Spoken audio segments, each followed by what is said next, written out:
The real estate agent kept checking her watch.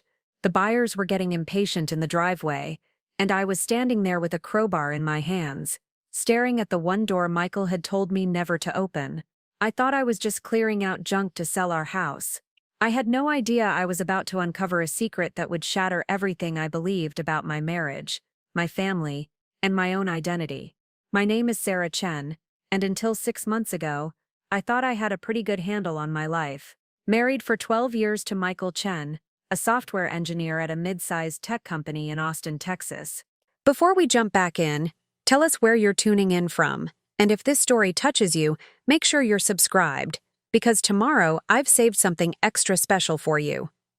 We lived in a modest 2-story house on Maple Street with faded blue shutters and a front porch that Michael kept meaning to repair, but never quite got around to. It was the kind of neighborhood where people still waved at each other from their driveways, and where the biggest drama was usually about whose turn it was to organize the annual block party. Michael was the steady type, predictable in the best possible way. Every morning at 6:30 a.m., he'd wake up, make coffee strong enough to wake the dead, kiss my forehead, and head out to his home office in the converted spare bedroom. He worked from home 3 days a week, commuted to the downtown office the other 2. Weekends were for grocery shopping together, working in the garden, and binge-watching whatever series we'd fallen behind on during the week. We didn't have children, not by choice, exactly, but not from lack of trying either. After years of fertility treatments, specialist appointments, and the kind of hope that slowly erodes your soul, we'd quietly stop talking about it.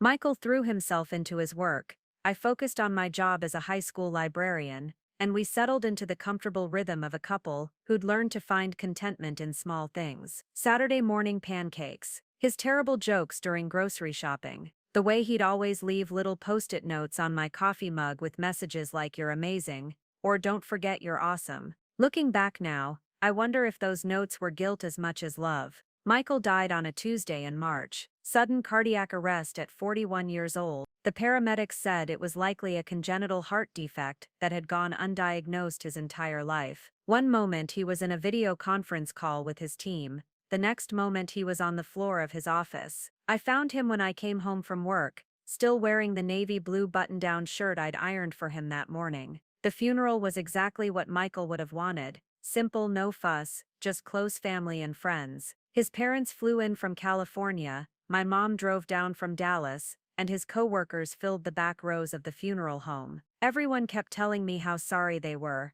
how unexpected it was, how Michael was such a good man. I nodded and smiled and accepted casseroles I wouldn't eat and flowers that would die within a week. But the strangest thing about the whole experience was how normal it felt. Not the grief, that was devastating, and sharp and completely overwhelming. But the logistics, the decisions, the way everything just proceeded. The bank accounts were joint. The house was in both our names. His life insurance policy listed me as the sole beneficiary. There were no surprises, no missing documents, no mysterious phone calls or unexplained debts. It was almost disappointingly straightforward for someone who'd just lost the love of their life. Almost. The first sign that something wasn't quite right came 3 weeks after the funeral, when I was finally ready to start going through Michael's things. His clothes, his books, his collection of vintage computer keyboards that he insisted would be worth something someday. I was working my way through his desk drawers when I found a small brass key taped to the underside of the bottom drawer. It wasn't labeled, didn't match any lock I recognized in the house, and when I asked his parents about it during their follow-up visit, they had no idea what it could be for. Michael always was one for keeping little treasures, his mother said with a sad smile. Remember when he was 8, and he kept that box of special rocks under his bed? Turned out they were just regular gravel from the driveway, but he was convinced they were precious gems. I smiled at the memory, but something about the key bothered me. Michael wasn't sentimental about objects, he was practical, organized, almost obsessively neat. Everything in our house had a place and a purpose. This random key, hidden in his desk, didn't fit his personality at all. The second sign came a month later, when I decided to list the house for sale. The Austin housing market was hot, and my real estate agent, Patricia Valdez, assured me that our place would sell quickly, despite needing some cosmetic updates. We walked through every room, making notes about staging and minor repairs, until we got to the detached garage. "We'll definitely want to clear this out," Patricia said, pushing against the side door. "It's been locked this whole time." I frowned. "I guess so. Michael always kept it locked, said it was his workshop space." "Well, we'll need to show it to potential buyers. Do you have the key?" That's when I realized I'd never actually been inside Michael's garage. Not once in 12 years of marriage. He'd always called it his man cave, and told me it was just a messy workspace, where he tinkered with old computers and stored seasonal decorations. I'd never had any reason to go in there, and honestly I'd been perfectly happy to let him have his own space. But now, standing there with Patricia, I felt incredibly foolish. What kind of wife never sees her husband's workshop? What had I been thinking all these years? I went back to the house and searched everywhere for a garage key. His keyring only had keys for the house, his car, and his office building. I checked kitchen drawers, bedroom nightstands, even the junk drawer where we kept spare batteries and takeout menus. Nothing. That's when I remembered the brass key taped under his desk drawer. "Found it," I told Patricia the next day, holding up the small key. "Let's see what we're dealing with." Patricia smiled and made a note on her clipboard.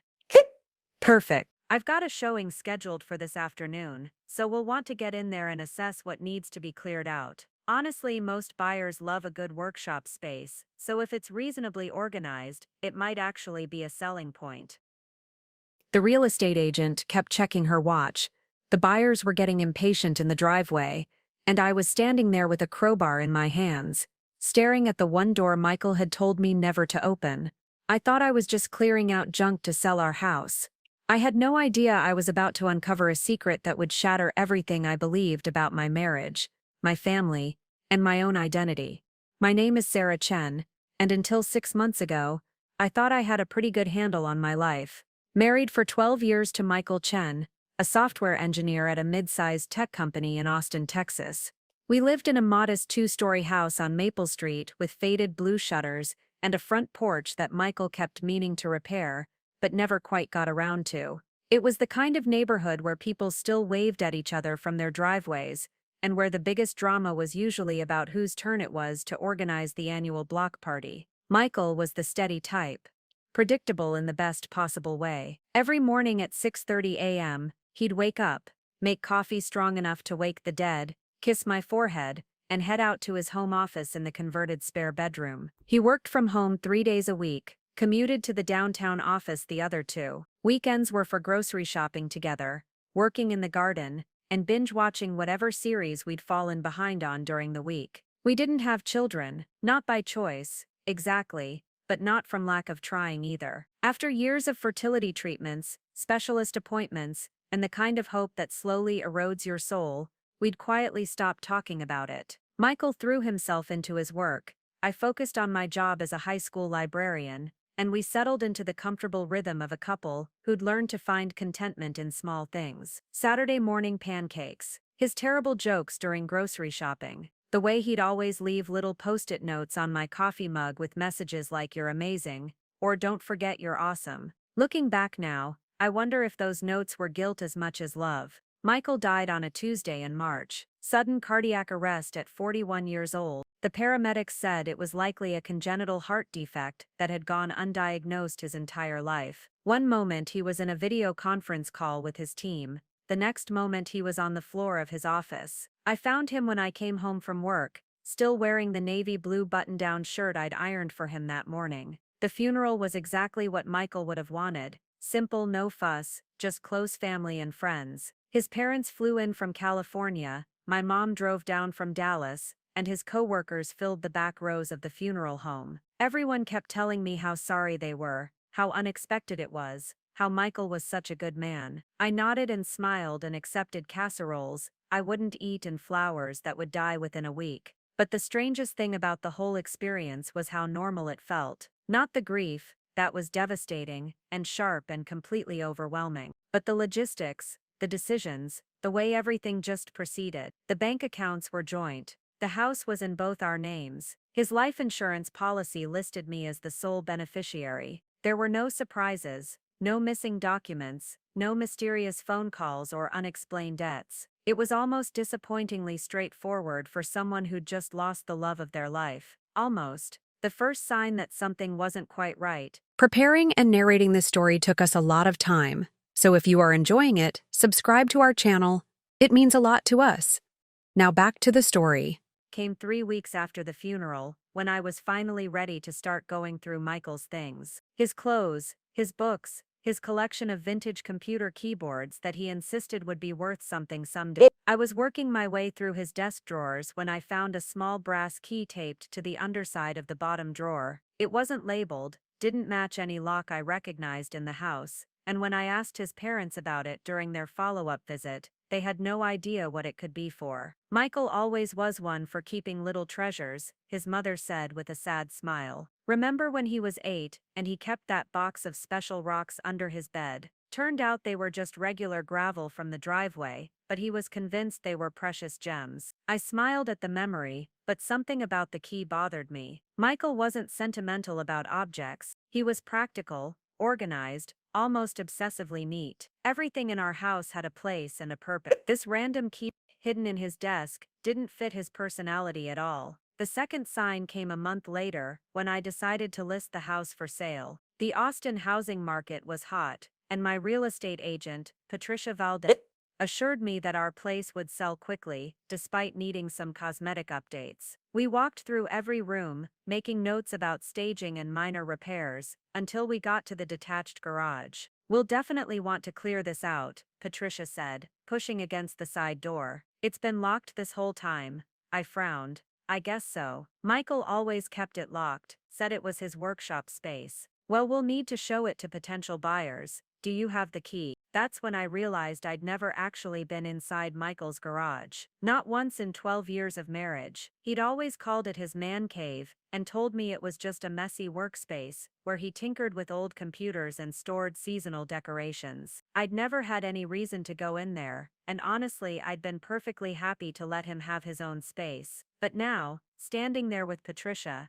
I felt incredibly foolish. What kind of wife never sees her husband's workshop? What had I been thinking all these years? I went back to the house and searched everywhere for a garage key. His keyring only had keys for the house, his car, and his office building. I checked kitchen drawers, bedroom nightstands, even the junk drawer where we kept spare batteries and takeout menus. Nothing. That's when I remembered the brass key taped under his desk drawer. Found it, I told Patricia the next day, holding up the small key. Let's see what we're dealing with. Patricia smiled and made a note on her clipboard. Perfect. I've got a showing scheduled for this afternoon, so we'll want to get in there and assess what needs to be cleared out. Honestly, most buyers love a good workshop space, so if it's reasonably organized, it might actually be a selling point. I nodded, but my stomach felt strangely tight as we walked toward the garage door. 12 years. 12 years of marriage, and I was about to see a space that Michael had kept entirely to himself. It felt like opening someone else's diary, like crossing a boundary I hadn't even known existed. Patricia was already at the door, waiting with her clipboard and measuring tape. The afternoon showing was in 3 hours. I had the key in my hand, and absolutely no idea that I was about to discover that the man I'd loved and grieved and thought I knew completely had been living an entirely different life, just 50 feet from our back door. I slipped the key into the lock. It turned easily, like it had been used recently and often. The door swung open, and everything I thought I knew about my marriage died in that moment. The smell hit me first, not the musty, oil-stained garage smell I'd expected, but something clean and organized, almost clinical, like a doctor's office or a laboratory. I stepped inside, Patricia close behind me, and reached for what I assumed would be a light switch. Instead, my fingers found a keypad mounted on the wall. A digital keypad with a small LED display that was blinking red. That's unusual, Patricia murmured, peering over my shoulder. Most garages just have regular light switches. I stared at the keypad, completely bewildered. 4 digits required. I tried the obvious combinations: our anniversary, Michael's birthday, my birthday. Nothing. The LED continued blinking red, and we remained standing in the dark. Maybe there's a manual override, Patricia suggested, pulling out her phone's flashlight. The beam of light swept across the space, and what I saw made absolutely no sense. This wasn't a garage, at least, not any garage I'd ever seen. The concrete floor was covered with industrial gray carpet. The walls were finished with drywall, and painted a clean, neutral beige. Built-in shelving units lined 3 walls, and in the center of the space sat a large, modern desk with 2 computer monitors and a leather office chair. It looked like a professional office space, the kind you'd find in a corporate building. But that wasn't the strangest part. The strangest part was how pristine everything looked. No dust, no cobwebs, no signs of abandonment.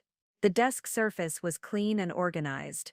A coffee mug sat next to the keyboard, and when I touched it, it was still faintly warm.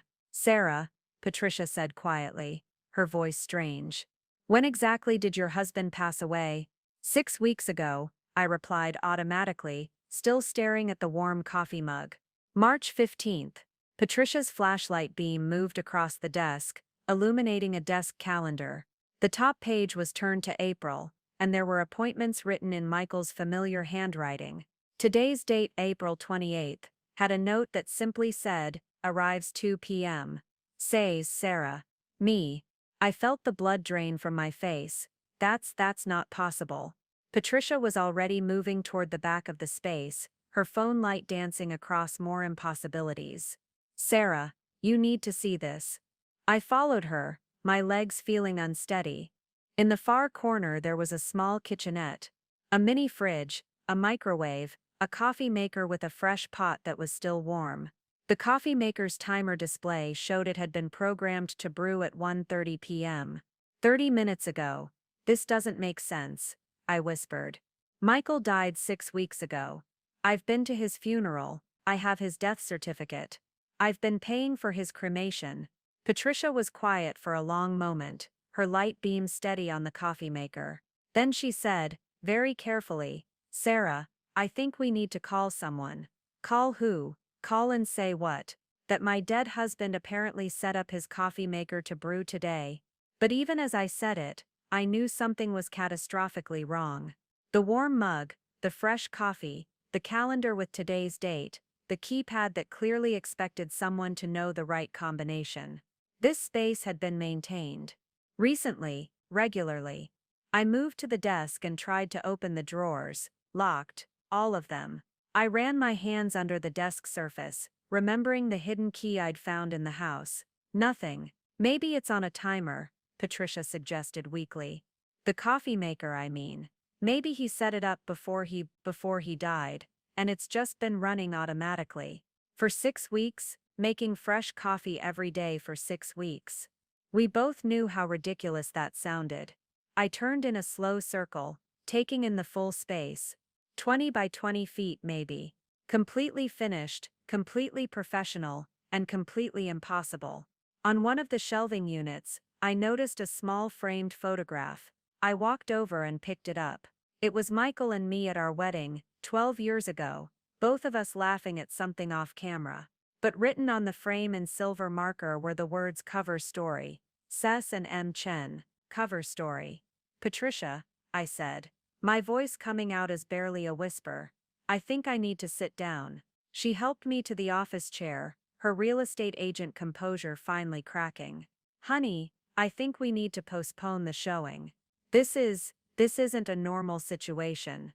I laughed, and it came out sounding slightly hysterical. No, I don't think it is." That's when I noticed the blinking light on the desk phone. A landline phone that definitely hadn't been in our house phone plan. The display showed 3 missed calls, all from today, all from numbers I didn't recognize. As I stared at the phone, it started ringing. Patricia and I looked at each other. The phone rang 4 times, then went to voicemail. A mechanical voice announced, "You have reached the office of Michael Chen, security consultant. Please leave a detailed message after the tone." Security consultant. My husband, the software engineer who worked for a mid-sized tech company downtown, had a secret office where his voicemail identified him as a security consultant. The message started playing. "Mike, it's Rodriguez. We've got a situation with the Henderson account. Clients getting nervous about the delayed timeline. Call me back as soon as you get this. The clock's ticking on this one. The call ended. The office fell silent, except for the gentle hum of electronics and the soft bubbling of the coffee maker. I looked up at Patricia, who was staring at me with a mixture of concern and professional panic. Sarah, I really think we should. The phone rang again. This time, I answered it. Hello? My voice came out steady, which surprised me. Mike. Jesus, finally. Where the hell have you been? The whole Denver operation is falling apart, and Martinez is asking questions we can't answer. We need you back in the field immediately. This isn't Mike. A long pause. Who is this? This is Sarah Chen, Michael's wife. Another pause. Longer this time. His wife? Mike doesn't have a wife. The line went dead. I set the phone down with shaking hands and looked at Patricia, who had gone completely pale. Sarah, she said quietly. I don't think your husband was who you thought he was. Patricia left 20 minutes later, promising to reschedule the showing and asking me 3 times if I was going to be okay alone. I lied and said yes, because the truth was, I had no idea what okay even meant anymore. I sat in Michael's office chair, because that's what this was. An office, not a garage, staring at the phone like it might ring again and provide some reasonable explanation for everything I'd just experienced. But it remained silent, and I was left alone with the impossible fact that my dead husband apparently had clients, colleagues, and a whole professional identity I'd never heard of. Security consultant. What did that even mean? I started with the obvious things. The desk drawers were locked, but the desktop was accessible. I wiggled the mouse, and both computer monitors came to life, displaying a login screen that required a password. I tried the same combinations I'd used on the keypad outside. Nothing worked, but there were other things to examine. The shelving units held an odd collection of items, technical manuals for security systems, several books on corporate espionage, a collection of what looked like fake identification cards in a small wooden box, and 3 different cell phones, all of them powered off.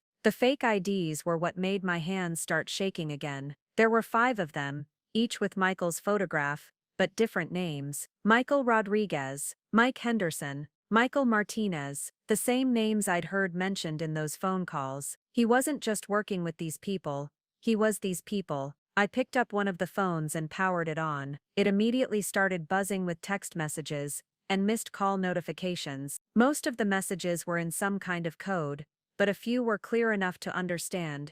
Where are you? Client meeting was supposed to be yesterday. Rodriguez, you missed the checkpoint. Team is worried. Mike, if you don't respond by end of day, we're implementing Protocol 7. Protocol 7. I had no idea what that meant, but it sounded ominous. I set the phone down and tried to think rationally. There had to be a logical explanation. Maybe Michael had been doing some kind of consulting work on the side, and I just hadn't known about it. People kept side businesses secret from their spouses all the time, right? Maybe it wasn't as sinister as it seemed. But then I remembered the voice on the phone.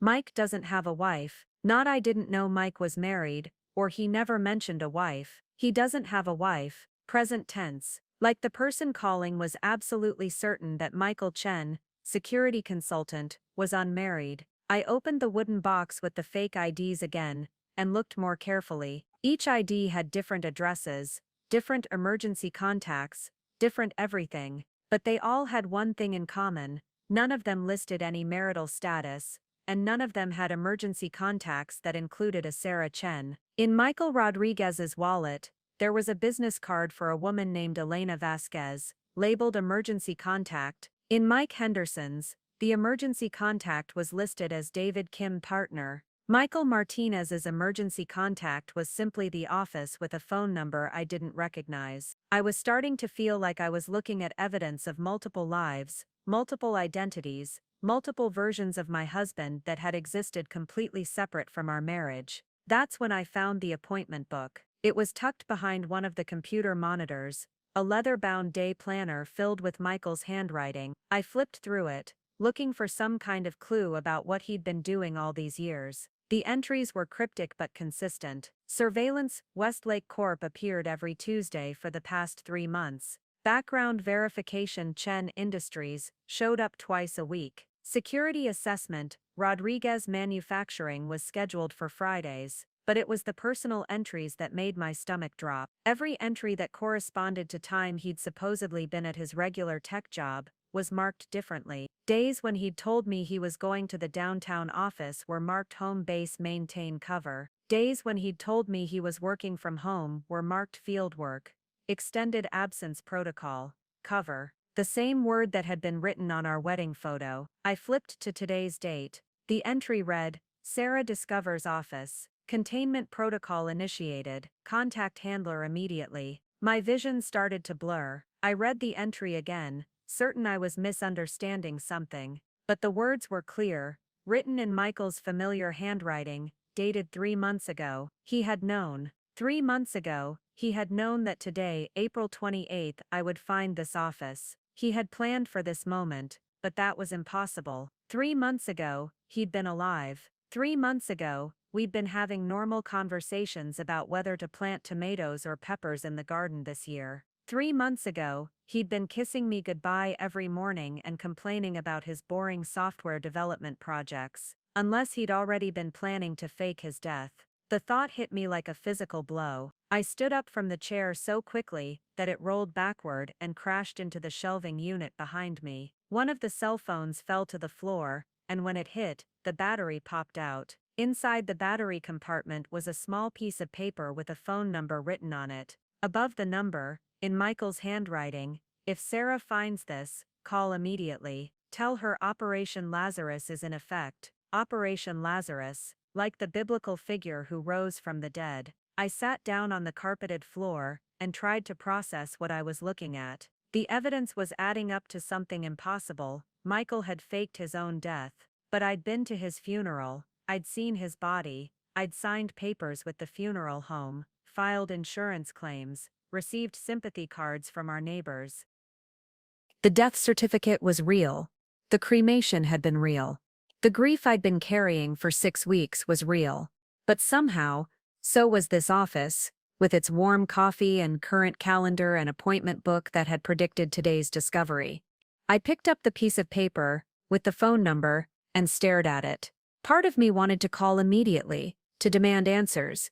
But another part of me was terrified of what those answers might be, because if Michael had faked his death, then everything about our marriage, everything about our life together, everything I thought I knew about the man I'd loved for 12 years was a lie. And if he was still alive somewhere, living under one of these fake identities, then who was I? Was I his wife? Or was I just another part of his cover story? I folded the paper and put it in my pocket, then I locked the office door behind me and walked back to the house, leaving the warm coffee and the blinking phones and the impossible evidence of my husband's secret life behind me. I needed time to think, and I needed to figure out whether I was ready to learn the truth about who Michael Chen really was. I didn't sleep that night. Instead, I sat at our kitchen table with a cup of tea that went cold hours ago, staring at the piece of paper with the phone number. Every time I reached for my phone to dial it, my hand would freeze. What exactly was I supposed to say? Hi, my supposedly dead husband left me your number in a secret office where he was apparently running some kind of spy operation. By morning, I'd convinced myself that I was losing my mind. Grief did strange things to people. Maybe I'd hallucinated the whole thing. Maybe the office was just Michael's hobby space, and I'd misinterpreted everything because I was desperate to feel close to him again. But when I went back outside to check, the office was still there, still real, still impossible. That's when I decided to call the only person who might have answers, Michael's best friend from college, David Kim. David had been Michael's roommate at UT Austin, his best man at our wedding, and the person Michael turned to whenever he needed advice about anything serious. If anyone knew about Michael's secret life, it would be David. I found his number in my phone and called before I could change my mind. Sarah. David's voice was surprised but warm. How are you holding up? I've been meaning to call, but I wasn't sure if you wanted space or company. David, I need to ask you something, and I need you to be completely honest with me. A pause. Okay, sure, what's going on?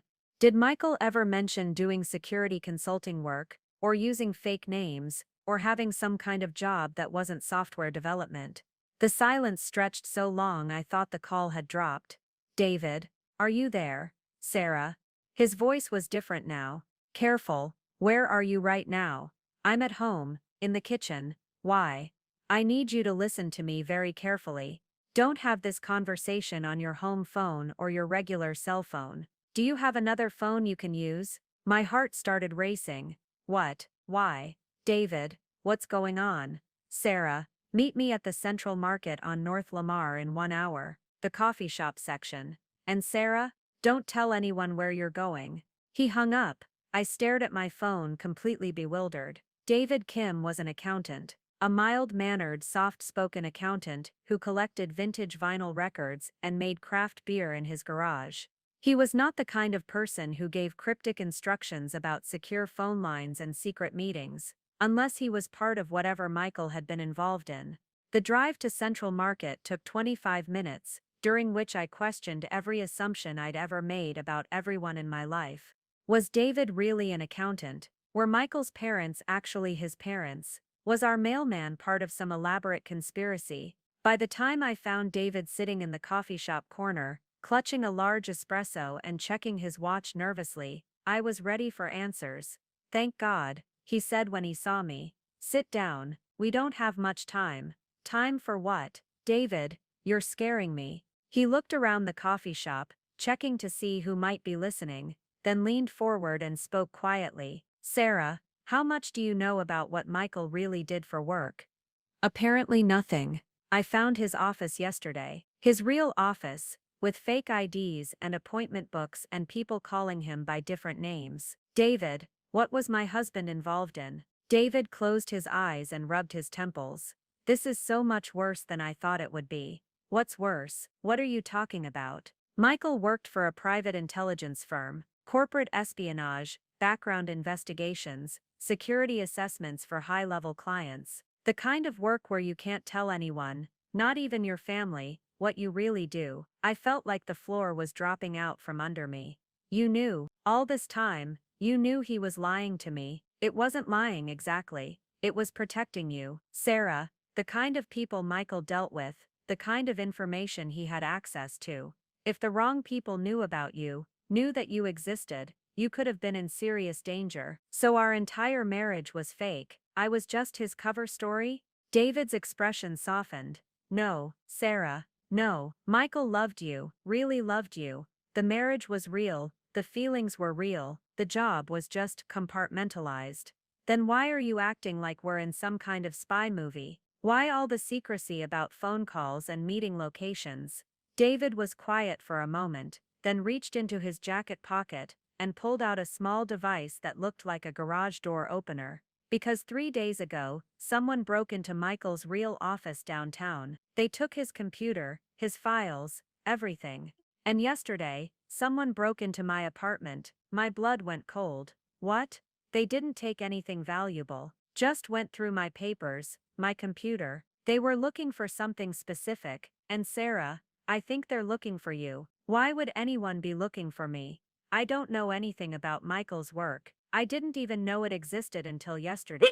But they don't know that. All they know is that Michael had a wife, and now Michael is dead, and his wife might have access to whatever information he left behind. I thought about the office, the appointment books, the phones full of coded messages.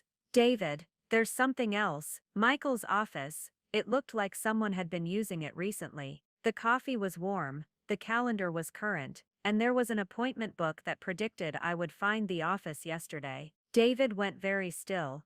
That's impossible. Sarah, I was at Michael's funeral. I helped you pick out the flowers.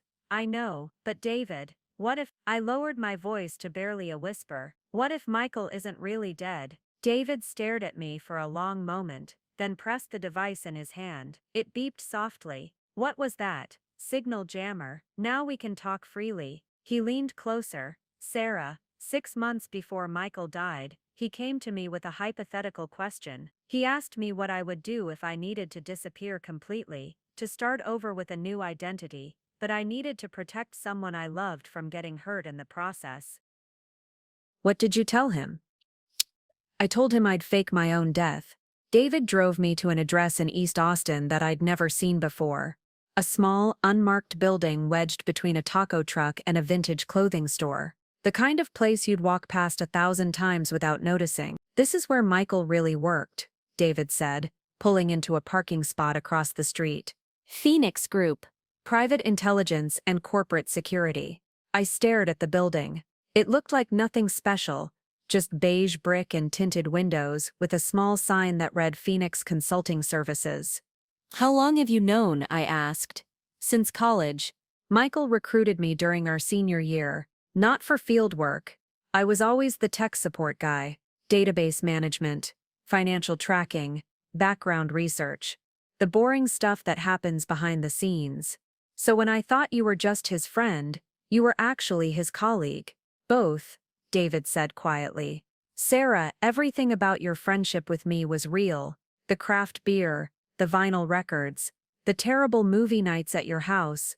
That was all genuine. The only thing I kept secret was the work. I looked at him, trying to reconcile the David I'd known for 12 years with this person, who was apparently part of Michael's spy operation. Is anyone in my life actually who they say they are? Your mom is definitely just a retired teacher from Dallas. I can vouch for that. Despite everything, I almost smiled. How reassuring. David's expression grew serious. Sarah, before we go in there, I need you to understand something. Once you walk through that door, there's no going back. Right now, you can still choose to walk away. Go home, sell the house, move somewhere new, start over, live a normal life, but Michael might still be alive. He might be, or he might actually be dead, and this might be a very dangerous wild goose chase that gets you killed. I thought about that for a moment. 6 weeks ago, my biggest worry had been whether to plant tomatoes or peppers. Now I was sitting outside a secret intelligence office, contemplating whether my dead husband had faked his death to protect me from people who apparently wanted to hurt me. If I walk away, will I ever know the truth? Probably not.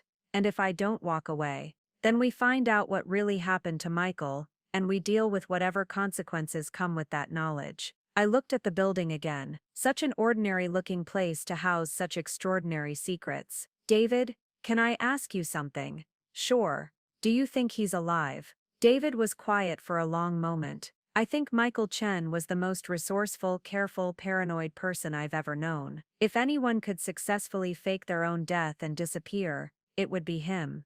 But the people who broke into his office, the people who are looking for information, they're not the kind of people you run from forever. Eventually they find you. I thought about the warm coffee in the office, the appointment book that had predicted my discovery, the phone calls asking where Michael was. Someone out there believed he was still alive and expected him to be available for work. I need to know, I said finally. David, I've been grieving a man who might not be dead. I've been mourning a marriage that might have been fake. I've been living in a house full of lies, and I can't do it anymore. I need to know the truth, whatever it is. David nodded slowly. Okay, but Sarah, once we walk in there, you're going to learn things about Michael that might make you wish he really was dead. Ew. What do you mean? I mean the work Michael did, the cases he worked on, the people he investigated. Some of it wasn't exactly legal. And some of the clients Phoenix Group works for aren't exactly the good guys. I felt a chill run down my spine. Are you saying Michael was a criminal? I'm saying the line between law enforcement and corporate espionage gets very blurry when you're dealing with international business interests and national security issues. Michael operated in gray areas that most people don't even know exist. And you think I might not like what I find out about him. I think you might discover that the man you married was more complicated than either of us realized. I took a deep breath and looked at the building one more time. Everything about my life had already been turned upside down. My marriage, my understanding of my husband, my sense of safety and normalcy, all of it was already destroyed. What was left to lose? Let's go, I said, reaching for the door handle. David caught my arm. Sarah, are you sure? I thought about the appointment book entry. Sarah discovers office. Containment protocol initiated. Michael had known this moment would come. He had planned for it. He had wanted me to find that office, to find those clues, to end up exactly where I was right now. Whatever game he'd been playing, I was already a part of it whether I wanted to be or not. I'm sure, I said, and got out of the car. We walked across the street together, and David opened the door to Phoenix Group with a key I hadn't seen him produce. The receptionist looked up as we entered, took one look at me, and immediately reached for her phone. "Miss Chen," she said, before I could introduce myself. "We've been expecting you." The receptionist led us down a hallway lined with generic office art to a conference room where a woman in her 50s was waiting. She had silver hair pulled back in a neat bun, sharp blue eyes, and the kind of posture that suggested she was used to being the smartest person in the room. "Sarah Chen," she said, standing up and extending her hand. "I'm Victoria Walsh, Director of Operations at Phoenix Group. Please, sit down." I shook her hand and took a seat across from her at the polished conference table. David sat beside me, looking more nervous than I'd ever seen him. "Miss Chen, I want to start by offering my condolences on your husband's death. Michael was one of our most valued operatives, and his loss has been complicated." "Complicated how?" Victoria opened a manila folder and slid a photograph across the table. It was a surveillance photo of Michael, taken from a distance, showing him entering what looked like a hotel. The timestamp showed it was taken 3 days ago. "Complicated because we're not entirely sure he's actually dead." My heart stopped. There it was, the confirmation I'd been hoping for, and dreading in equal measure. "You think he faked his death?" "We know he faked his death," Victoria corrected. "The question is why, and whether he's gone rogue or if this is part of a deeper operation we weren't briefed on." I stared at the photograph. It was definitely Michael, wearing clothes I didn't recognize, carrying a briefcase I'd never seen. He looked tired, but very much alive. "When was this taken?" "Monday, in Denver. He was meeting with a client who thought he was dead." David leaned forward. "What client?" Victoria hesitated, then pulled out another document. "Marcus Holloway, CEO of Holloway Industries. He hired Phoenix Group 6 months ago to investigate suspected embezzlement within his company. Michael was the lead investigator, and he's still working the case, even though he's supposed to be dead." Apparently, Mr. Holloway called our office yesterday morning, very upset. He said Michael had missed a scheduled meeting, and when he tried to call Michael's work phone, he got a voicemail saying Michael Chen was deceased. I felt like I was trying to put together a puzzle where half the pieces kept changing shape. "So Michael faked his death, but he's still working for you?" "Not for us," Victoria said firmly. "We had no knowledge of this operation. As far as Phoenix Group was concerned, Michael Chen died 6 weeks ago of a heart attack. We attended his funeral, we filed the necessary paperwork, we reassigned his cases to other operatives. Then who is he working for?" Victoria's expression darkened. "That's what we need to find out. Because the only way Michael could have continued working the Holloway case is if he had access to our databases, our client files, our operational protocols. Someone with high-level clearance has been helping him." David was looking pale. "You think there's a mole in Phoenix Group?" "I think Michael Chen is the mole in Phoenix Group." The words hit me like a physical blow. "You're saying my husband is a traitor." "I'm saying your husband stole classified information from his employer, faked his own death to avoid accountability, and is now operating as a freelance agent, using company resources and client relationships." Victoria's voice was calm but cold. "That's the definition of corporate espionage." I couldn't breathe. The room felt too small, too warm. "But why? Why would he do that?" Victoria slid another document across the table. This one was a bank statement showing an account I'd never seen before. The account holder was listed as M Holdings LLC, and the balance showed $2.3 million. "Money," Victoria said simply. 6 months ago, Michael started asking questions about early retirement, about what would happen to his pension if he left the company. Our HR department noted it as unusual, since Michael had always been one of our most dedicated long-term employees. "You think he was planning this for 6 months? I think he was planning this for longer than that." "Sarah, How much do you know about your husband's financial situation? We have joint checking and savings accounts, his 401k. The house, nothing unusual. What about life insurance? He had a policy through work. $500,000. Victoria nodded grimly. Which you collected 6 weeks ago, I assume. Yes, but I haven't touched the money. It's just sitting in my savings account. That's good, because you're going to need to return it, along with any other insurance payouts, death benefits, or survivor benefits you may have received. David looked confused. Why? Because insurance fraud is a federal crime, Victoria said, looking directly at me. And right now, Sarah, you're an accessory to that crime whether you knew about it or not. I felt the blood drain from my face. I didn't know anything about this. I thought my husband was dead. I grieved for him.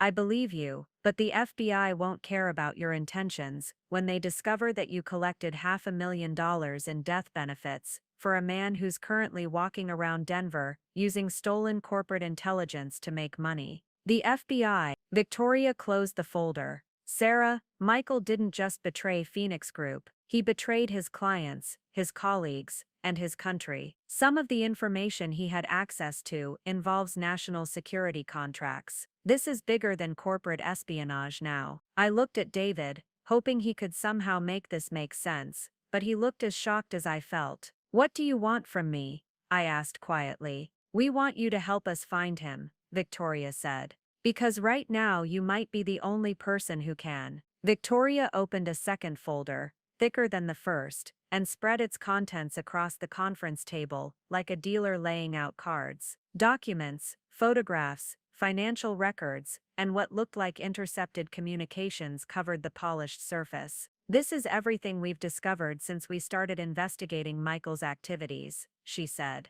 And Sarah, I need you to understand, what you found in his garage office was just the tip of the iceberg. The first document she pointed to was a list of client names, many of which I recognized from news headlines. Fortune 500 companies, government contractors, even a few foreign corporations. Michael had access to confidential information about all of these organizations, background checks on their executives, security assessments of their facilities, financial investigations into their competitors. He knew where every body was buried. David picked up one of the photographs. It showed Michael meeting with a man in an expensive suit, outside what looked like a European hotel. Who is this? Viktor Petrov. Russian businessman with suspected ties to organized crime. This photo was taken in Prague 2 months ago, during the time Michael was supposedly conducting a routine security assessment for a tech startup in Austin. I felt sick. You're saying he was working for criminals. We're saying he was selling information to the highest bidder, regardless of who they were. Victoria pulled out another set of documents. Bank records showing payments from shell companies, linked to Petrov's organization. $50,000 here, $100,000 there, all deposited into that MR Holdings account you saw earlier. The scope of Michael's betrayal was becoming clearer, and it was worse than I'd imagined. This wasn't just about faking his death or stealing from his employer, this was about selling American corporate secrets to foreign criminals. But why? I asked. We weren't struggling financially. We had everything we needed. Victoria's expression softened slightly. Sarah, did Michael ever talk to you about feeling undervalued at work? About thinking he deserved more recognition or compensation? I thought back to conversations we'd had over dinner, late-night talks when he seemed frustrated or distant. He mentioned that he felt like Phoenix Group didn't appreciate his contributions. He said he was doing all the important work while other people got the credit and the promotions. That's consistent with what we're seeing in his communications. Victoria showed me a series of encrypted messages that had been decoded. He was angry, resentful, and apparently convinced that Phoenix Group was exploiting him. David was studying the financial records. $2.3 million. That's a lot of resentment. And it gets worse, Victoria said, pulling out a laptop and opening it. We've been monitoring some of the communication channels Michael used. He's not working alone. The laptop screen showed what looked like a secure messaging system. Victoria scrolled through a conversation between usernames Lazarus, presumably Michael, and someone called Shepard. Shepard status report on Holloway extraction. Lazarus, package secured. Client satisfied. Moving to phase 2. Shepard excellent. Denver operation successful. Lazarus.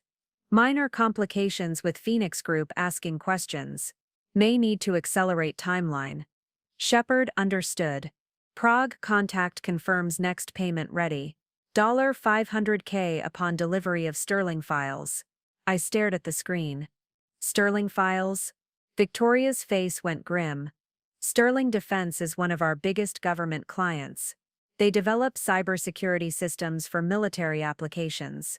If Michael has access to their files, he could sell military secrets to foreign governments. David finished. Exactly.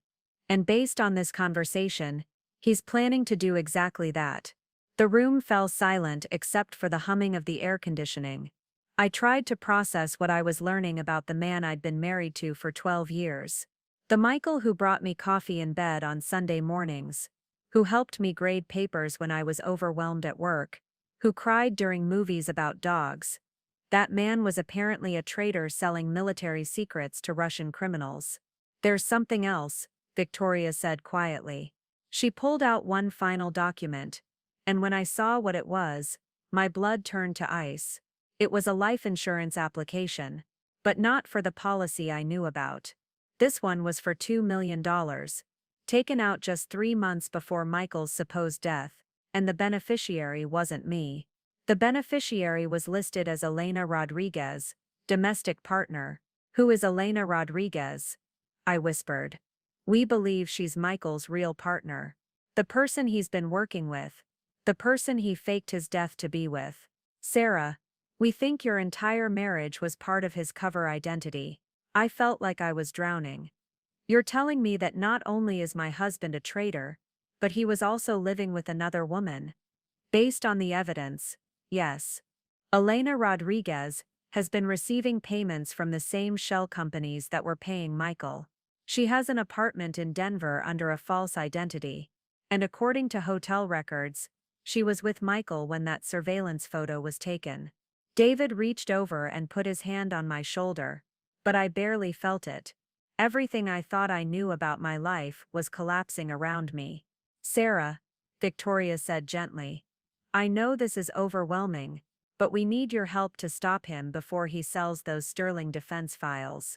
If that information ends up in the wrong hands, it could compromise national security operations around the world. I looked up at her, feeling empty and hollow. What exactly do you want me to do? We want you to call him. Absolutely not, I said, standing up from the conference table. I'm not calling him. I'm not helping you trap him. I'm going home. Victoria remained calm. Sarah, I understand this is difficult. Difficult. I laughed, and it came out sharp and bitter. My husband faked his death, stole government secrets, has another woman, and apparently our entire marriage was fake. Difficult doesn't begin to cover it. Wasn't begin to cover it, which is exactly why you're the only person who can reach him. Victoria pressed. He trusts you. Or at least he trusted the version of himself that was married to you. I was halfway to the door when it opened, and a young woman walked in. She looked to be in her late 20s, with dark hair and tired eyes, wearing jeans and a Phoenix Group security badge. Sorry I'm late, she said to Victoria, then stopped when she saw me. You must be Sarah. Sarah, this is Agent Martinez with the FBI, Victoria said. She's been tracking Michael's activities from the federal side. My stomach dropped. The FBI is already involved. Agent Martinez sat down and opened her own folder. Mrs. Chen, we've been investigating your husband for 3 weeks. The Sterling Defense breach triggered automatic national security protocols. I thought you said he was planning to sell those files, not that he'd already stolen them. We said he was planning to sell them. Victoria corrected. He stole them 6 weeks ago, the day before his supposed death. Agent Martinez pulled out a timeline chart. March 14th, Michael Chen accesses Sterling Defense files through Phoenix Group's secure system. March 15th, Michael Chen suffers fatal heart attack. March 16th. Sterling Defense reports that someone attempted to breach their backup security systems using stolen credentials. He tried to steal more files after he was already dead, David asked. No, Agent Martinez said. Hey. Someone else tried to steal more files using his access codes. Someone who knew exactly which files to target and how to navigate Sterling's security systems. I felt a chill run down my spine. Elena Rodriguez. That's our working theory, Sarah. We believe your husband trained someone to continue his work after his death.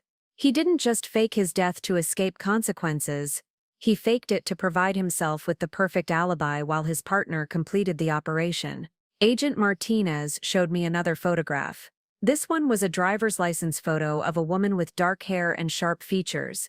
She was pretty in a severe way, with the kind of intelligence in her eyes that suggested she was always calculating something. Elena Rodriguez, age 29, born in Miami. Computer science degree from MIT, former NSA contractor, until she was terminated for unauthorized access to classified systems 3 years ago. I stared at the photo. This was the woman my husband had chosen over me, not just for romance, but for partnership in treason. How long were they together? I asked quietly. Based on financial records and communication intercepts, at least 2 years, Agent Martinez said. But Sarah, there's something else.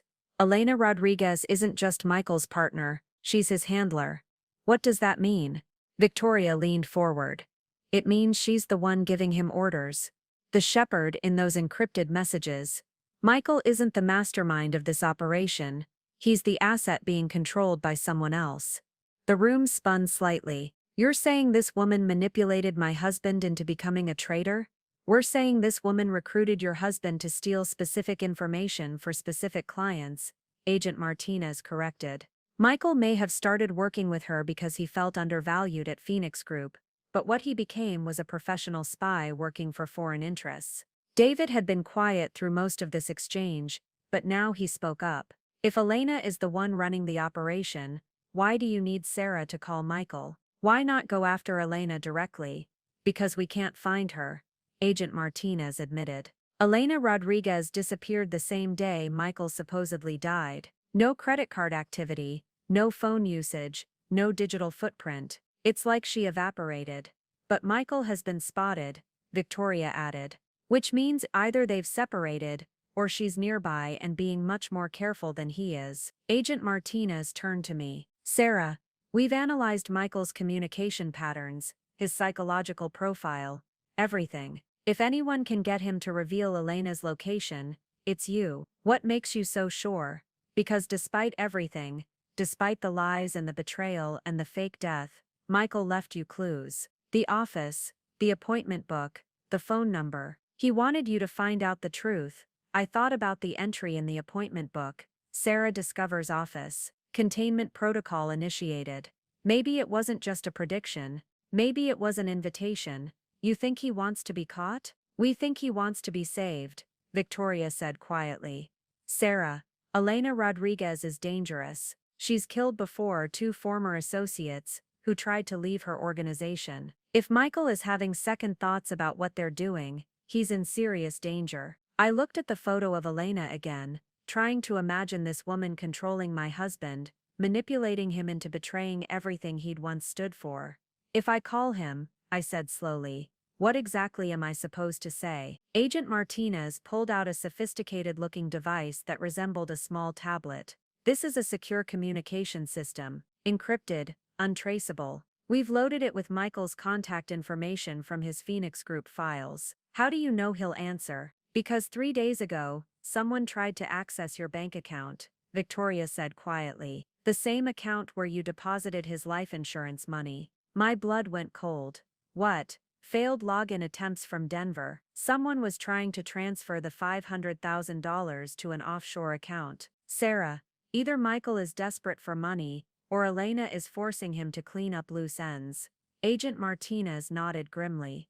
We think Elena's organization is under pressure. They promised the Sterling Defense files to their buyers, but the additional security measures put in place after Michael's supposed death have made the final transfer much more difficult. So they need the insurance money to buy more time with their clients, David said. Or to disappear permanently if the operation fails, Victoria added. Either way, Michael reaching out to access that account tells us he's thinking about you, about the life he left behind. I stared at the communication device. What if this is all wrong? What if calling him just puts him in more danger?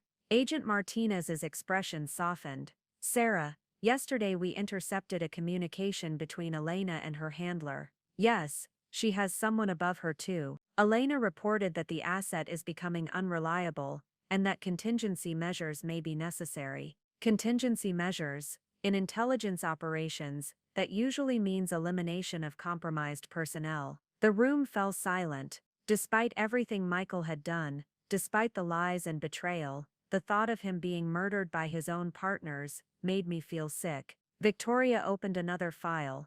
There's something else we need to show you. We've been analyzing the timing of Michael's activities, trying to understand when he first became involved with Elena's organization. She spread out a series of documents, credit card statements, travel records, communication logs. 2.5 years ago, Michael started making regular trips to Miami, always on weekends, always using personal time, never through Phoenix Group travel arrangements. I recognized some of the dates. Those were the weekends he said he was visiting his college friend in Houston. We checked. There is no college friend in Houston, but there are hotel records showing Michael Chen checking into the Fontainebleau in Miami Beach every month for 8 months. Agent Martinez continued the timeline. 9 months after the Miami trip started, Michael began asking unusual questions at work. Technical questions about Sterling Defense's security protocols, questions that weren't related to any case he was assigned to. Elena was recruiting him slowly, I realized. Building a relationship first, then gradually involving him in her operation. That's the pattern we see with professional intelligence officers, Agent Martinez confirmed. But Sarah, here's what's interesting.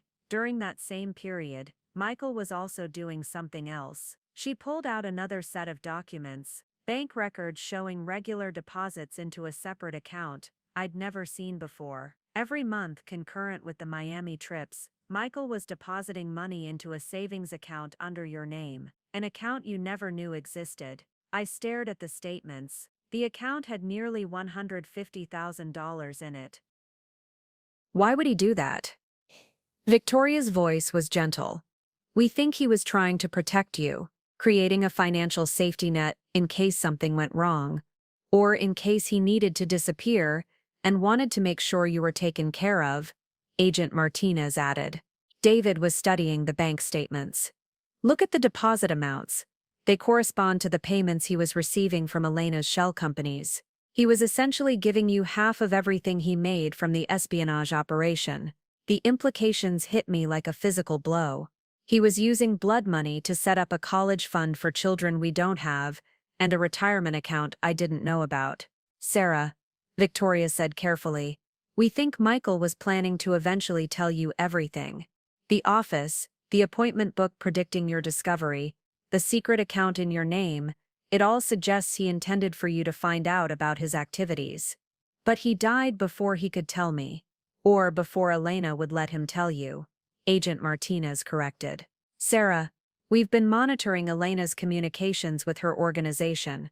3 weeks before Michael's supposed death, she reported that the asset was showing signs of emotional compromise and may require closer supervision.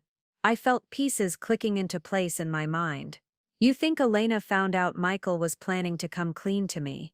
We think Elena orchestrated Michael's death, Victoria said bluntly. Not to kill him, but to separate him from his old life completely. To force him to choose between you and the operation. And he chose the operation. Agent Martinez leaned forward. Did he? Because if Michael really chose Elena and the espionage work, why would he leave you clues? Why would he set up that bank account? Why would he risk exposing himself by trying to access your insurance money? I looked at the communication device again. You think he's trying to get back to me? We think he's trapped, Victoria said, and we think you might be the only person who can help him escape. Agent Martinez's phone buzzed, and her expression darkened as she read the message. We need to move this conversation. Now. What's wrong? Victoria asked. Surveillance just reported a van that's been parked outside this building for the past hour. 2 occupants, both using communication equipment. Sarah, did anyone follow you here? My heart started racing. I don't think so. I mean, I wouldn't know what to look for. David had gone pale. Victoria, my apartment was broken into yesterday. What if they've been watching me? Agent Martinez was already moving, gathering documents and shoving them back into folders. We're evacuating through the back exit. Sarah, leave everything except the communication device. Who's in the van?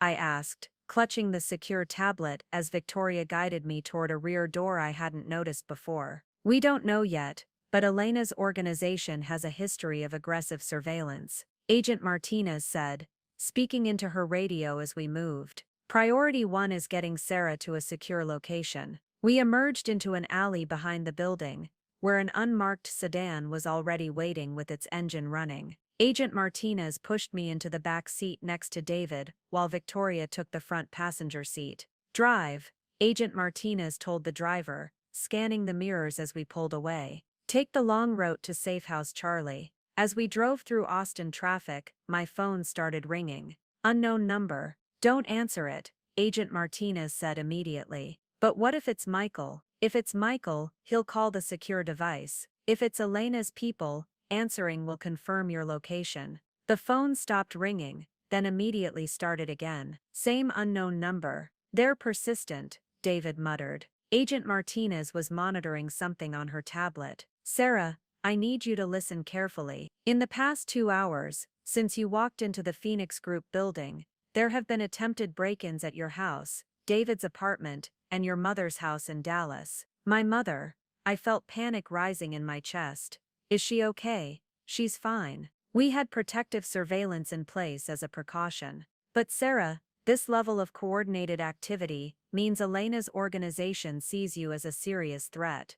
Victoria turned around from the front seat, which also means they believe you have information they need. They wouldn't risk this much exposure unless they were desperate. My phone rang again. Different number this time. Still don't answer it, Agent Martinez warned.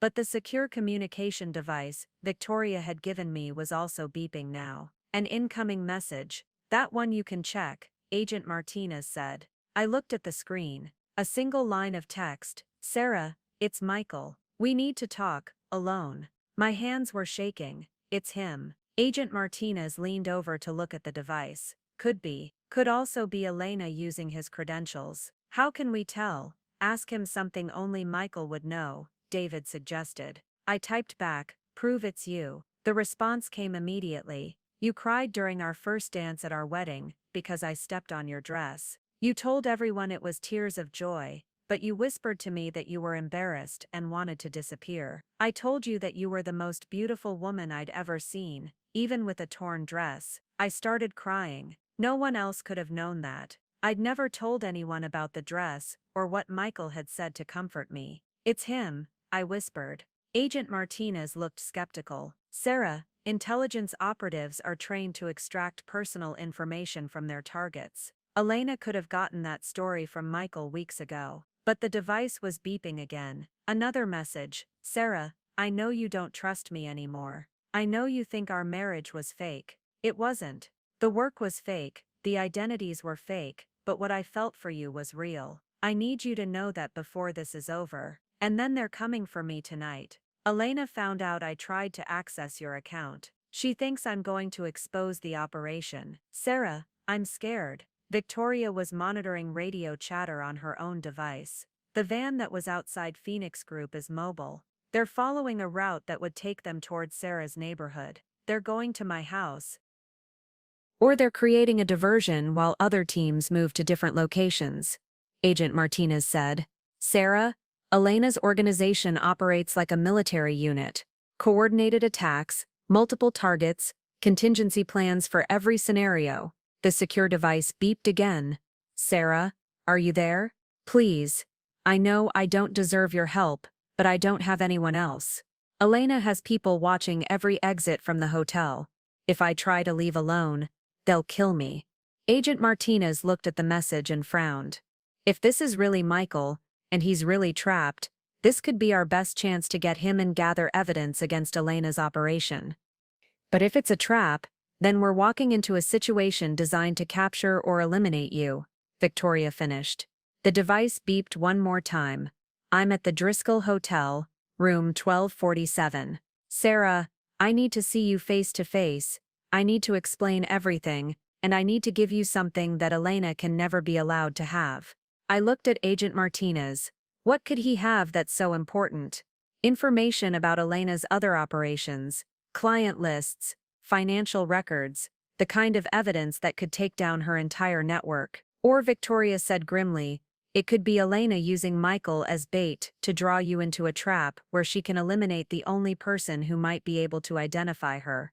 My phone was ringing again. I looked at the screen, and this time I recognized the number. It was my mother's landline in Dallas. I have to answer this, I said. Agent Martinez tried to stop me, but I was already pressing the accept button. Mom, Sarah, honey? My mother's voice was tight with fear. There are men at my house asking about you. They say they're FBI agents, but they don't look like FBI agents. Sarah, I'm scared. Mom, listen to me very carefully, I said, trying to keep my voice steady. Those are not FBI agents. Lock yourself in your bedroom and call 911 right now. Sarah, what's going on? What have you gotten yourself into? Agent Martinez was already coordinating with someone on her radio, dispatching real federal agents to my mother's house in Dallas. But I could hear voices in the background of my mother's call, men talking to each other, getting closer to wherever she was hiding. Mom, are you locked in your room? Yes, but Sarah, they're trying to talk to me through the door. They're saying they just want to ask me some questions about Michael's work. They sound so polite. Do not open that door. Do not talk to them. Just wait for the real police to arrive. I could hear my mother's television in the background, then the sound of her bedroom door being tested. Someone was trying the handle. Sarah, my mother whispered, I think they're coming in anyway. The line went dead. I stared at my phone in horror, then looked at Agent Martinez. They're inside her house. Dallas PD is 3 minutes out, Agent Martinez said, but her expression was grim. Sarah, Elena's people are escalating because they're desperate.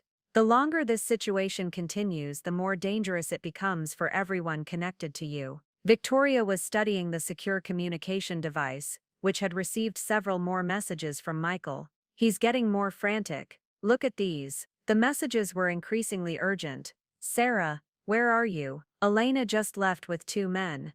I think they went to find you. I can hear them talking in the hallway. They know you've been to Phoenix Group. Sarah, they're planning something for tonight. I heard Elena on the phone talking about permanent solutions and cleaning up loose ends. And then the one that made my blood run cold. They have photos of your mother's house. Sarah, they know where she lives. I felt like I was going to be sick. This is my fault. I involved her in this by just being her daughter. David put his hand on my shoulder. Sarah, this isn't your fault. This is what Elena's organization does. They target families to pressure their primary targets. Agent Martinez radio crackled with an update from Dallas. Federal agents on scene at the Dallas location. Subjects fled before law enforcement arrival. Mother is safe but shaken. Relief flooded through me, but it was quickly replaced by a different kind of fear. If Elena's people had fled from my mother's house, where were they going next? The secure device beeped with another message from Michael. Sarah, I just overheard Elena talking to someone called the director. She said, if we can't use the wife to control the asset, we'll have to eliminate both of them. Sarah, run. Get as far away from this as you can. But even as I read Michael's warning, I realized something that made everything worse. I looked at Agent Martinez and Victoria, both of whom were monitoring their respective communication channels, coordinating the response to protect my mother. How did Elena's people know where my mother lives? I asked quietly. Victoria looked up from her tablet. What do you mean? I mean, my mother's address isn't in any of Michael's Phoenix Group files, is it? It's not in our joint bank accounts or insurance papers. We always visited her. She never visited us. How would Elena know where to find her? Agent Martinez and Victoria exchanged a look that made my stomach drop. Sarah, Agent Martinez said carefully. Elena's organization has been monitoring you for longer than we initially thought. How long? Victoria pulled out another file, one I hadn't seen before. We found evidence of surveillance on you dating back 8 months. Phone records, credit card monitoring, even tracking your movements through your car's GPS system. 8 months. But Michael supposedly only started working with Elena 2 years ago. We think Elena identified you as a potential vulnerability in Michael's psychology long before she recruited him. Agent Martinez explained. She studied your relationship, your habits, your family connections. She knew exactly which pressure points to use if she ever needed to control Michael through you. The implications hit me like a sledgehammer. You're saying she manipulated him into marrying me.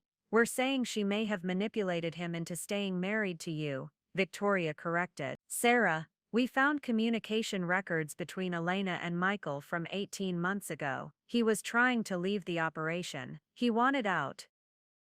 What changed his mind?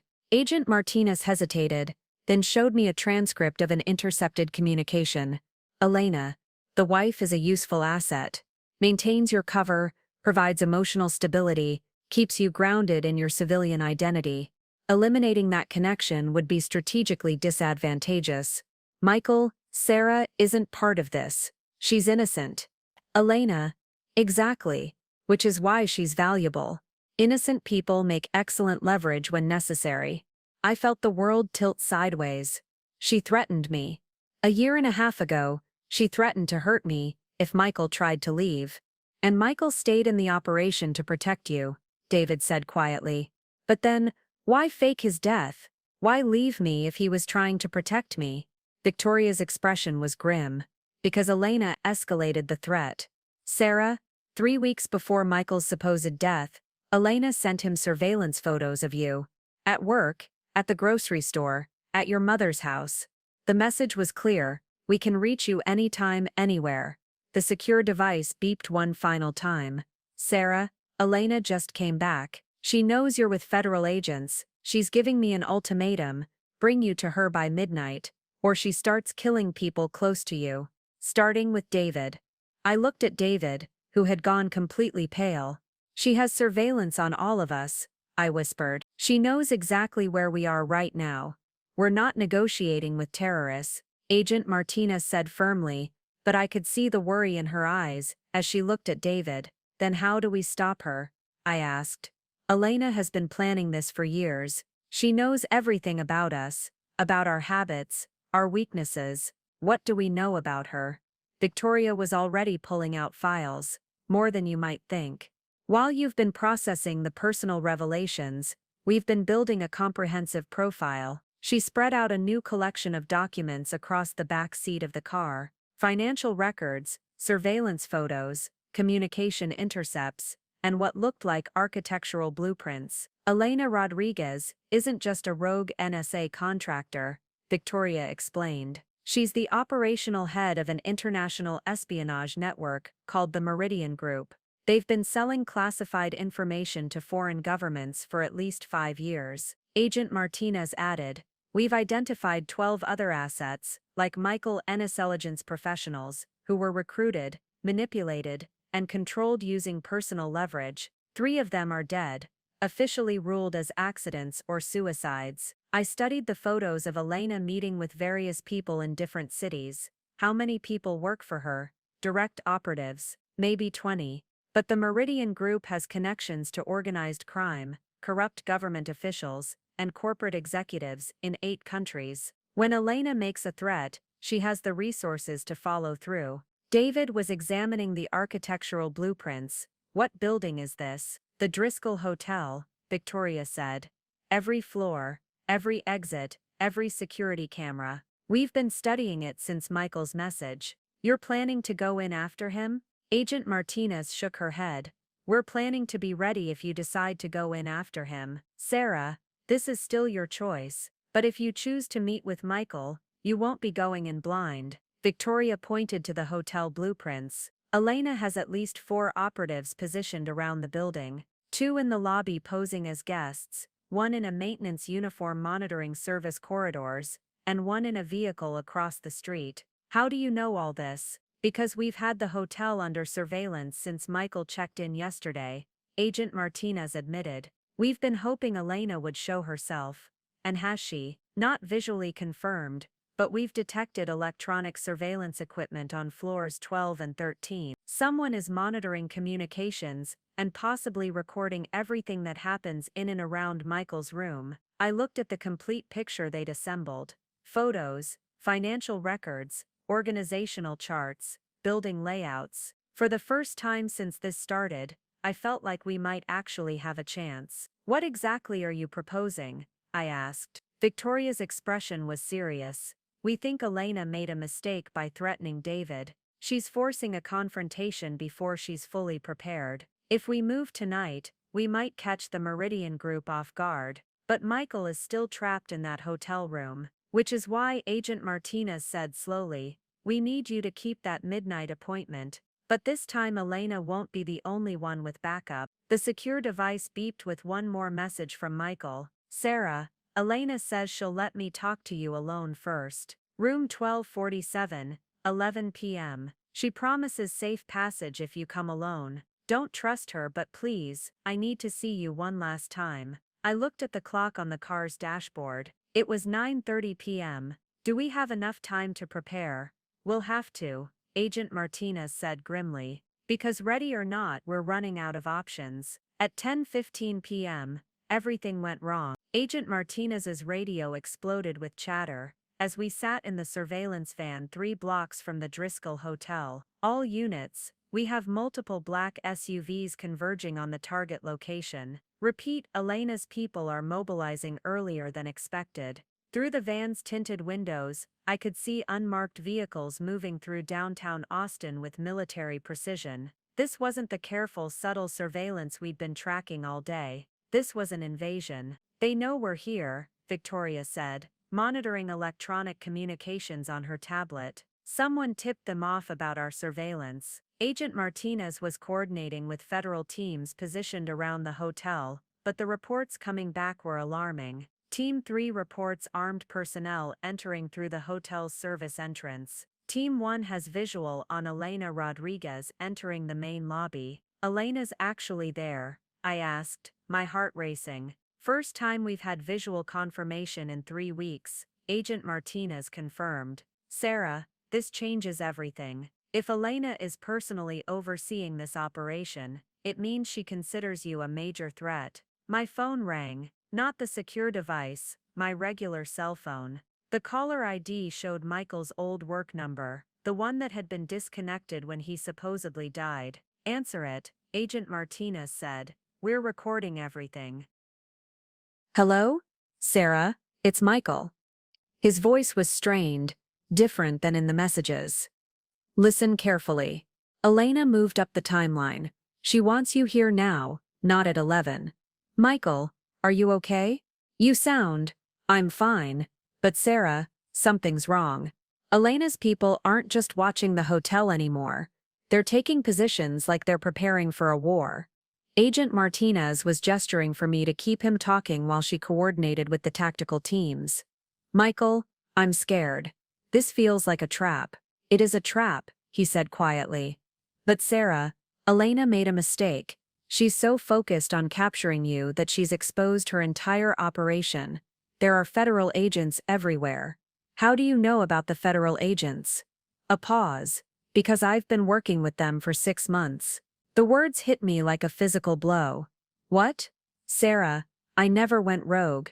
The fake death, the secret identity, the stolen files. It's all been an elaborate undercover operation to infiltrate Elena's network. Agent Martinez's eyes went wide. She grabbed the phone from me and put it on speaker. Michael, this is Agent Martinez, FBI. Confirm your operational status. Agent Martinez, thank God. This is Agent Michael Chen, deep cover operation codenamed Phoenix Rising. Elena's people have discovered my real identity. I need immediate extraction. Victoria was frantically checking files on her tablet. Sarah, there's no record of any Agent Michael Chen in FBI databases. Because the operation is classified above your clearance level. Michael's voice came through the speaker. Sarah, Elena's coming up to my room right now. If you don't get here in the next 10 minutes, she's going to execute me and disappear forever. Agent Martinez looked confused. Michael, we have no record of any deep cover operation involving. The line went dead. 2 seconds later, the secure device that Victoria had given me started beeping frantically. A message from an unknown sender. Sarah, this is the real Michael. Whatever you just heard on the phone, it wasn't me. Elena has my voice patterns, my speech patterns, everything. Don't come to the hotel. It's a trap designed specifically for you. I stared at the device, then at my phone, then at Agent Martinez. Which one is really my husband? Both messages could be lies. Agent Martinez said grimly. Elena's technology is sophisticated enough to mimic voice patterns, and she's had access to Michael's communication devices for months. I stared at both devices, feeling completely helpless. So how do we know which one is real? Victoria was studying the hotel through binoculars. We don't, but Sarah, we have another option. We stop playing Elena's game entirely. What do you mean? I mean we've been reacting to Elena's moves all day. It's time to make her react to ours. Victoria lowered the binoculars and turned to face me. Sarah, we have something Elena doesn't know we have. Agent Martinez smiled for the first time all day. The complete financial records of the Meridian Group. While Elena has been focused on you, our forensic accountants have been tracking every transaction, every client payment, every offshore account. Victoria pulled out a laptop and opened it. The screen showed a complex web of financial connections spanning multiple countries. Elena's organization has been selling information to buyers in Russia, China, and North Korea. But their biggest client is actually a domestic corporation. What company? Blackwater Industries. They've been paying the Meridian Group to steal competitors' research and development data. I recognize the name. Blackwater is huge. They have government contracts, military relationships. Exactly. And if we can prove they've been buying stolen classified information, we can bring down Elena's entire network through their financial connections. Agent Martinez was coordinating with someone on her radio. Sarah, we're about to execute simultaneous raids on Blackwater Industries headquarters and Elena's backup safe houses. But we need Elena to stay in that hotel for another 30 minutes. How do we keep her there? By giving her what she wants, Victoria said. Or at least making her think she's getting what she wants. David had been quiet through most of this, but now he spoke up. You want Sarah to go into that hotel. We want Sarah to appear to go into that hotel, Agent Martinez corrected. Sarah, how do you feel about wearing a wire and walking into the most dangerous situation of your life? I thought about everything that had led to this moment. Michael's fake death, the secret office, Elena's manipulation of our entire marriage, the threats against my mother and David. For months I'd been a pawn in Elena's game without even knowing it. What's the plan? Victoria opened a case containing sophisticated surveillance equipment. You go in wired for audio and video. We have sharpshooters positioned on surrounding buildings, tactical teams in the hotel stairwells, and electronic surveillance monitoring every communication in a 3-block radius. And if Elena realizes it's a setup, then we have federal agents ready to storm the building and protect you, Agent Martinez said. But Sarah, Elena is expecting you to come alone and scared. If you walk in there confident and prepared, she might realize something is wrong. I picked up the secure communication device and typed a message. Michael, if this is really you, tell me something only you would know. Something private that you never would have told Elena. The response came immediately. The night before our wedding, you had a panic attack because you thought you weren't good enough for me. I held you while you cried and told you that I was the one who wasn't good enough for you. I promised that every day of our marriage, I would try to deserve you. My eyes filled with tears. That memory was completely private, something I'd never told anyone. It's him, I whispered. The secure device is really Michael, which means the phone call was Elena, Agent Martinez concluded. She's trying to lure you in with false promises of rescue. So what do we do? Victoria handed me the wire equipment. We go save your husband. At 10:45 p.m., I walked through the Driscoll Hotel's main entrance wearing a wire, a hidden camera, and more surveillance equipment than I'd ever imagined existed. But for the first time in this entire nightmare, I wasn't afraid. I was angry. Elena Rodriguez was sitting in the lobby bar, sipping wine and reading a magazine like she was just another hotel guest. When she saw me, she smiled and stood up gracefully.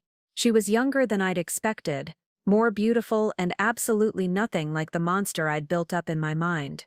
"Sarah Chen," she said, extending her hand. "Finally, we meet." I didn't take her hand. "Where's my husband?" Straight to business. "I respect that." Elena gestured toward the elevator. "He's upstairs waiting for you. But first we need to have a conversation." "We don't need to have anything. I'm here for Michael, and then I'm leaving." Elena's smile didn't falter, but something cold flickered in her eyes. "Sarah, you have something that belongs to me. Information that your husband stole before his dramatic exit from our organization. I don't know what you're talking about. The Sterling defense files. Michael downloaded them before faking his death, and we know he gave them to someone for safekeeping. Since you're the only person he trusted, that someone must be you." I stared at her, genuinely confused. "I've never seen any Sterling defense files." "Then you'll help me search for them, starting with that secret bank account Michael set up in your name." My blood went cold. She knew about the account that Agent Martinez had shown me. "You see, Sarah, Michael was very thorough in his preparation. He created multiple backup plans, multiple hiding places for sensitive information, and you, my dear, are the key to all of them." Elena stepped closer, and I could smell her expensive perfume. "The question is, are you going to cooperate willingly, or do we need to persuade you?" Through my earpiece, I heard Agent Martinez's voice. "Sarah, federal teams are in position. Keep her talking for 2 more minutes." I looked Elena directly in the eyes and smiled. "Actually, Elena, I have a better idea.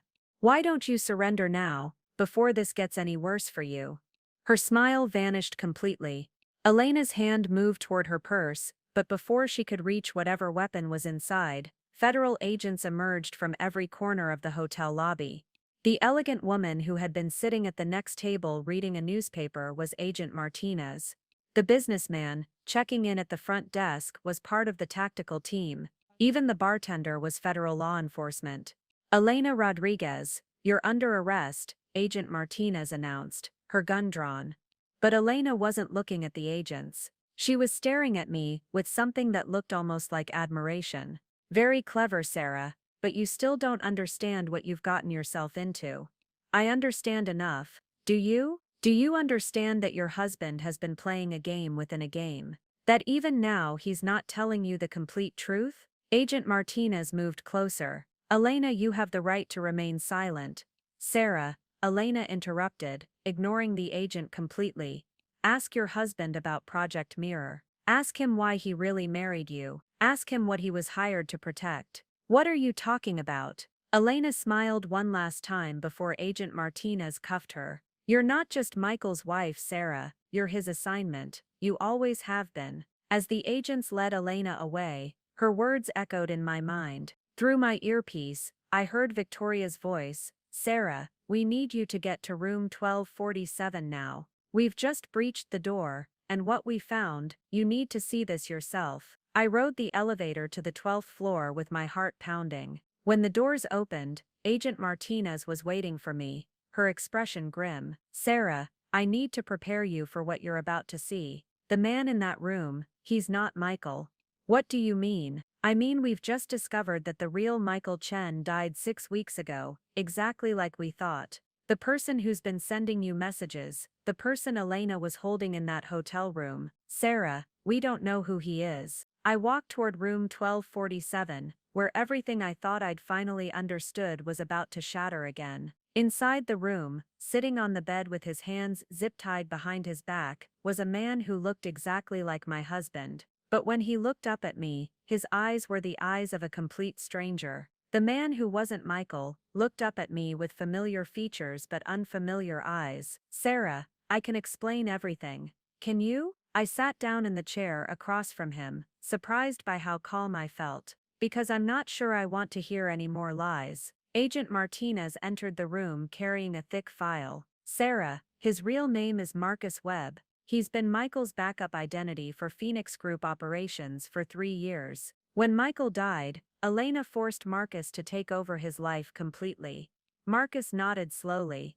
Elena threatened to kill my sister if I didn't cooperate. I've been living as Michael, sending you those messages, trying to protect you while also trying to protect my family. And the secret account?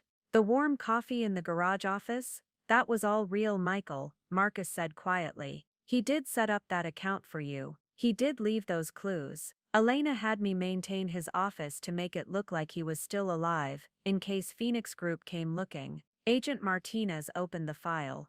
Sarah, we need to tell you about Project Mirror. 15 years ago, the NSA identified you as the daughter of a former Soviet intelligence officer who defected to the United States. The room spun slightly. My father died when I was 5. He was a construction worker. Your father was Colonel Dmitry Volkov, a high-ranking KGB officer who brought classified information about Soviet nuclear programs when he defected. That information was never fully debriefed before he died in a car accident. You're saying my father was a spy. We're saying the NSA suspected you might have inherited information, documents, or access codes that your father hid before his death. Michael was assigned to marry you and monitor you for any sign that you knew about your father's legacy. I looked at Marcus, then at Agent Martinez. So my marriage really was fake?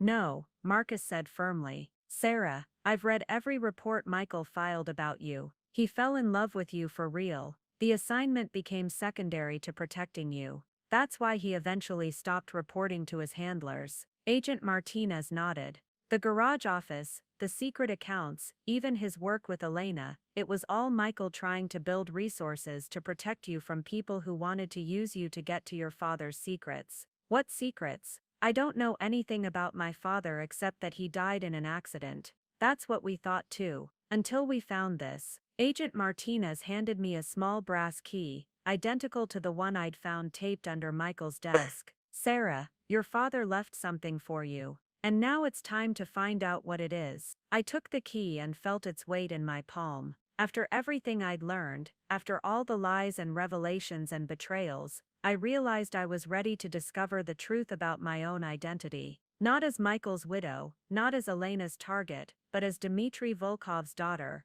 The real story was just beginning. Up next, you've got 2 more standout stories right on your screen. If this one hit the mark, you won't want to pass these up. Just click and check them out. And don't forget to subscribe and turn on the notification bell so you don't miss any upload from us.